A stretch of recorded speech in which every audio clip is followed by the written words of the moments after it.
Lepo pozdravljeni, sem Vanesa Čani, z vami bi rada delila nekaj misli, modrosti za življenje in za osebno življenje, poslovno življenje, nekaj iz znanosti, razmišljanja, opažanja in iz Svetega pisma in iz knjige življenja, ki je zame neusahljiv vir modrosti, moči in spoznanja za vse dimenzije življenja, zelo praktično. Torej, poglejmo danes vizijo. O tem zelo rada razmišljam, ker dejansko človek to, kar vidi, in s tem ne mislim samo z temi fizičnimi očmi, ampak to, kar vidi kot osebnost, to, kar vidi kot pomembno, kot navdihujoče, kot perspektivno, to je tisto, kar nam daje motivacijo za življenje. Slepota je na več področjih in slepota je tista, ki človeka omejuje in ga hkrati duši pred tistim pomembnim, eksplozivnim življenjskim letom, ki je mogoče, kaj vse človek zmore, ko ima vizijo. Poglejmo si nekaj dimenzij, najprej čisto iz teh vsakodnevnih naših razmišljanj, kaj sploh je vizija. To je sposobnost ali stanje videnja. Vizija se ne zgodi v naših očeh, to vemo tudi iz znanstvenih preučevanj.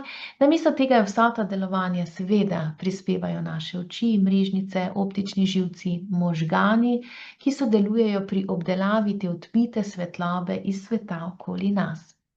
Po drugi strani je vizija, ko rečemo, kakšna je tvoja vizija, je sposobnost razmišljanja ali načrtovanja prihodnosti z domišljijo ali modrostjo.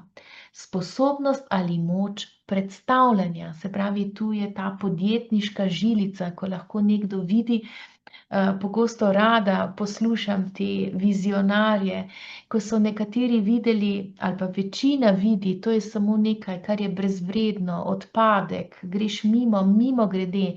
Nekdo pa v tem vidi moč preobrazbe, vidi v tem vrednost, kaj bi se vse lahko naredilo, da iz tega, kar je nič, postane nekaj, da iz tega, kar je malo vredno, postane veliko oziroma zelo vredno.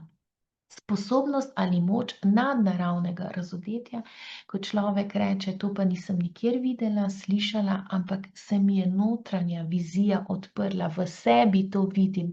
Imamo razodetje neke nove realnosti, ki navzven še ni vidna. Torej, slovar definira vizijo kot dejanje ali moč predvidevanja, ki se bo ali se lahko nekaj zgodi. Vizija daje smer ali vpogled v naše življenje, da postanejo naši cilji in namen resničnost. Zdaj, da bi razumeli, kaj v življenju želimo biti, moramo imeti vizijo svojega življenja.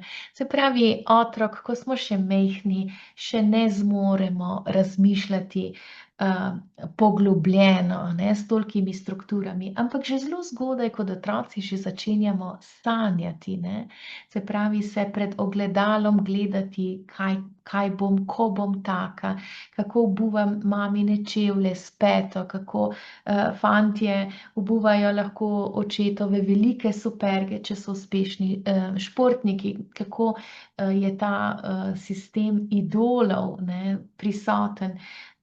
Pa imamo lahko na področju športa in na področju poslovnega življenja, estradniki in tako naprej. To je nekaj, kar si človek predstavlja, kaj želim biti, v katere čevlje želim vstopiti.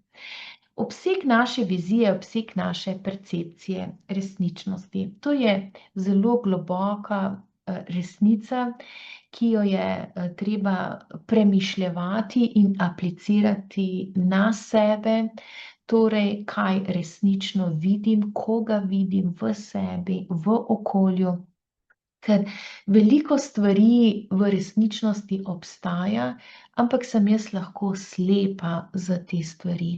Če rečemo v podjetniškem žargonu, je ogromno enih priložnosti, ampak če jih človek ne zna videti, jih ne zna zaznati, je lahko reven v svojem razmišljanju, reven v besedah, se pravi v povezavah, v svojih dejanjih in enako na vseh drugih področjih. Kar ne vidim, se pravi ali fizično ali z našim dojemanjem, za nas ne obstaja. Šele to, kar vidim, si ozavestim, čeprav ogromno stvari obstaja. Če sem slepa za njih, je torej revščina moje percepcije, ne revščina resničnosti. V pregovorih v knjigi Modrosti je zelo globoka resnica zapisana s temi besedami. Brez videnja, torej brez te vizije, ljudstvo podivja, to pa pomeni hodi brez smeri, vse posod, ne da veš, katera pot kam hodi. Kdor pa se drži postave, se pravi te resničnosti, tega spoznanja, ta je srečen. In tudi vidimo v tej karikaturi, v tej risbi, da v bistvu, če ima človek slepoto, vidimo, da lahko gre direktno v nek prepad, ker ne ve, kateri koraki kam vodijo. Pogled z naravnim očesom. Torej, dokler človeštvo ni videlo tega mikrosveta, te vemo iz zgodovine znanosti, ga nismo razumeli.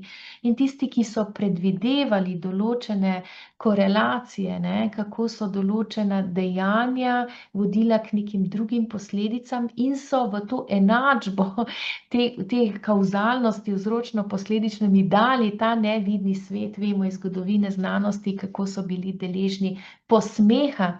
Kajti tisti, ki so rekli, pa saj ne vidiš virusov, ne vidiš bakterije, kako lahko rečeš, da je to vzrok za nekaj drugega.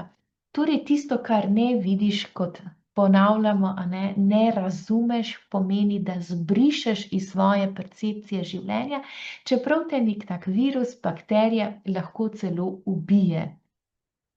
Gre za majhno vesolje, kot vemo, že zdaj z temi zelo naprednimi napravami mikroskopov, torej gre za naravno vesolje opazovano na mikroskopski ravni, torej ali submikroskopski ravni, in vemo, da ima svojo naravo, svoje posledice, ki vplivajo tudi na naš svet, ki ga vidimo s prostim očesom. Ali če gremo iz tega mikrosveta, gremo v makrosvet, torej pogled ne samo z naravnim očesom, ampak tudi z nekimi teleskopi. Vemo, da človeštvu odpira pogled zunaj naše orbite in takrat se zavedamo, kako malo vemo, na vsake toliko nas iz NASA in od drugod poučijo, kako smo do sedaj napačno razmišljali o tem in tem in tem in tem, z novimi posnetki, z novimi meritvami, z novimi spoznanji, pa ta ista resničnost, ki smo jo gledali in ker smo jo gledali z drugimi očmi, seveda z drugimi razumevanji, smo jo tudi napačno obravnavali. Torej, tudi tu vidimo, da če se človek omeji samo z naravnim vidom, ne da se odpre še v ta del, horizont je tudi zelo omejen. Torej, vizija se lahko nanaša na naravo, na to naravno naše življenje, na človeka, na našo osebnost. Torej, če imam vizijo sebe kot nesposobne, majhne, neatraktivne, zelo omejene osebe, bo takšno tudi potem moje obnašanje, vedenje, relacije z drugimi ljudmi.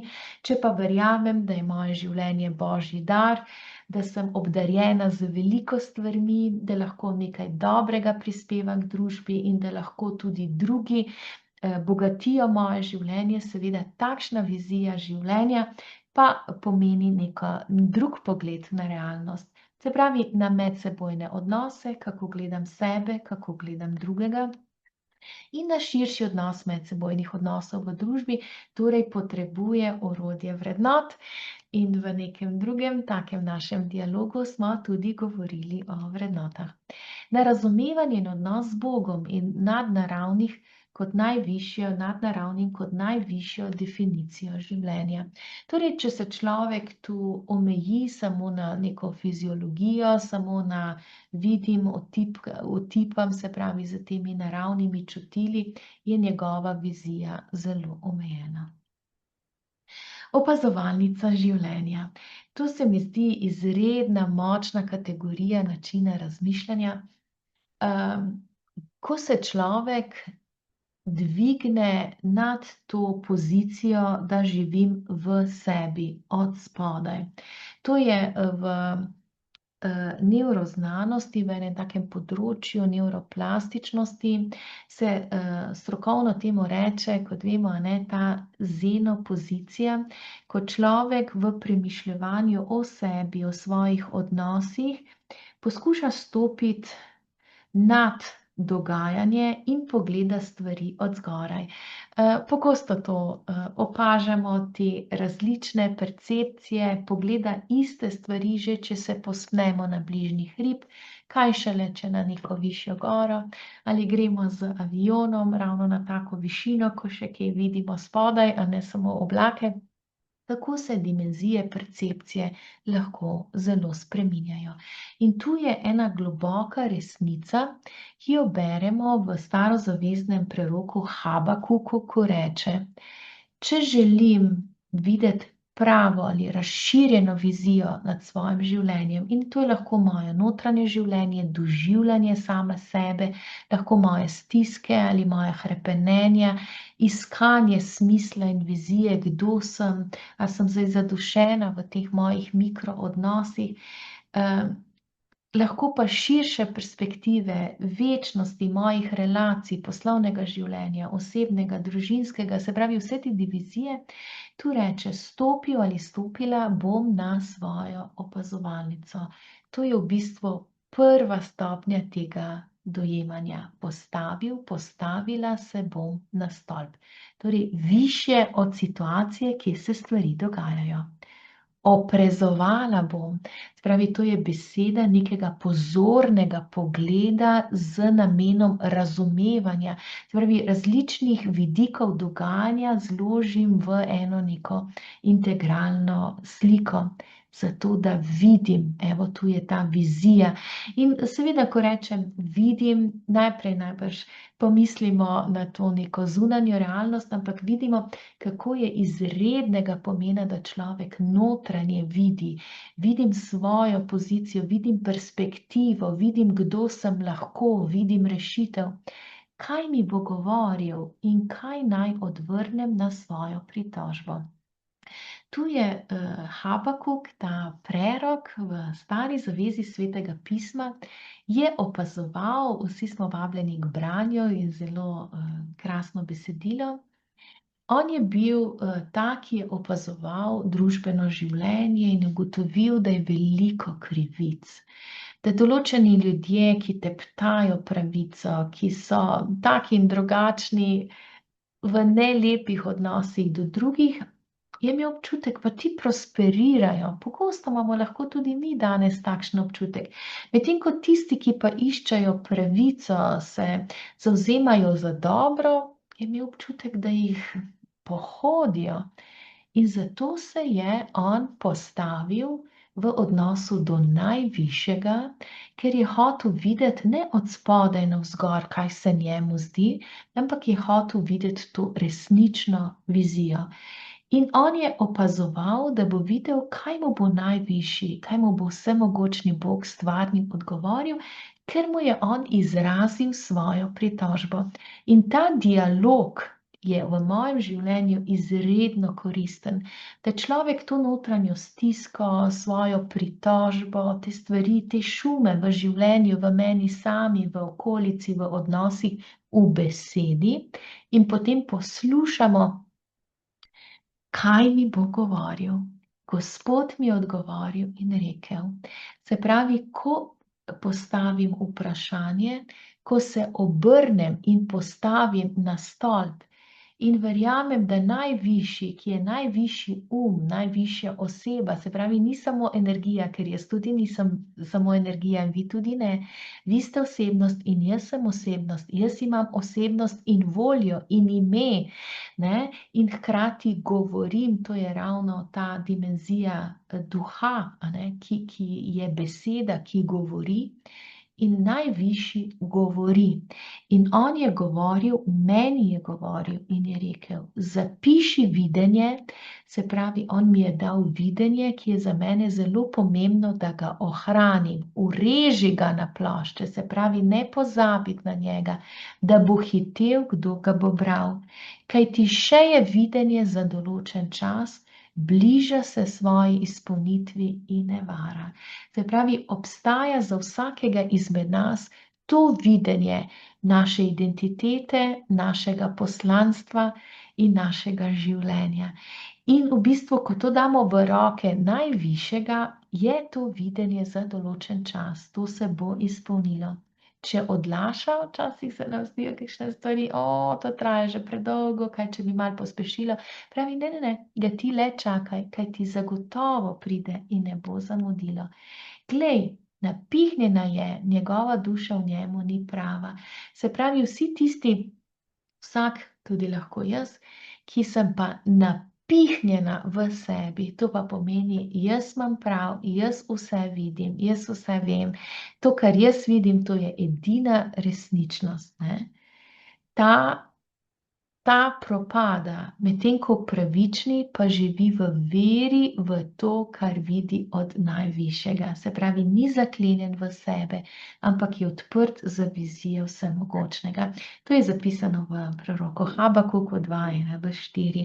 In zame je to izredna perspektiva življenja, ker vsak je kdaj v taki situaciji, ko se ima za kaj pritožiti, ko kaj tišči, kaj stiska, veliko stvari ne razumemo, da obstaja opazovalnica življenja in da obstaja najvišji Bog, ki je oseba, ki ima ime Gospod Jezus Kristus in ki govori meni. In potem, kakšna pa je njegova vizija, ki reče, lej, če ne vidiš, ne, samo čakaj, ima svoj čas. In zdaj najvišji govori, kakšna je njegova vizija za mene. Vem za načrte, ki jih imam z vami, govori Gospod. To so načrti blaginje in ne nesreče, da vam dam prihodnost in upanje. Klicali me boste in prihajali molit k meni. To je zelo pomembno, ker v bistvu sprememba in transformacija se dogaja v dialogu. Če človek samo molči, molk je umanjkanje komunikacije. In to pa pomeni, da ne morem iz sebe dati svojo bolečino, svoje vprašanja, svoje hrepenenje, svoje želje in hkrati ne morem dobiti te vizije, a ne? Ko pa kličem in prihajam molit, to pa pomeni, da se pogovarjam, vas bom uslišal. Iskali me boste in to je večni princip najvišjega življenja. Kdor išče, ta najde. In kdo trka, se mu odpre. In ko imam vprašanje, potem dobim odgovor. Se pravi, iskali me boste in me boste našli, ko me boste iskali z vsem srcem. To je pa stvar iskrenosti, to vemo iz našega življenja z partnerji, z otroki, z sosedji, sodelavci, da edini pravi odnos šteje iskren odnos. Če je človek dvoličen, hinavski, no pa daj bom poskusila, pa bom videla, kaj se da. Če človek ni iskren, potem iskrenosti ne more dobiti. In to je ključ za to, da človek dobi to veliko vizijo in ta odgovor je iskreno srce. To je srce, ki se ne pretvarja, ki se lahko tudi pritoži, ki lahko joče, ki lahko vriska od veselja. Pomembno, da je avtentičen, iskren. Takrat najdemo najvišjega Gospoda. To piše v Jeremiji 29:11-14 za tiste, ki želimo raziskovati Sveto pismo. In zdaj zaključimo današnje razmišljanje in dialog. Vse, kar je resnično, kar je vzvišeno, kar je pravično, kar je čisto, kar je ljubeznivo, kar je častno, kar je količkaj krepostno in hvalevredno. Vse to imamo v mislih, to je naša notranja vizija. Hvala lepa za danes.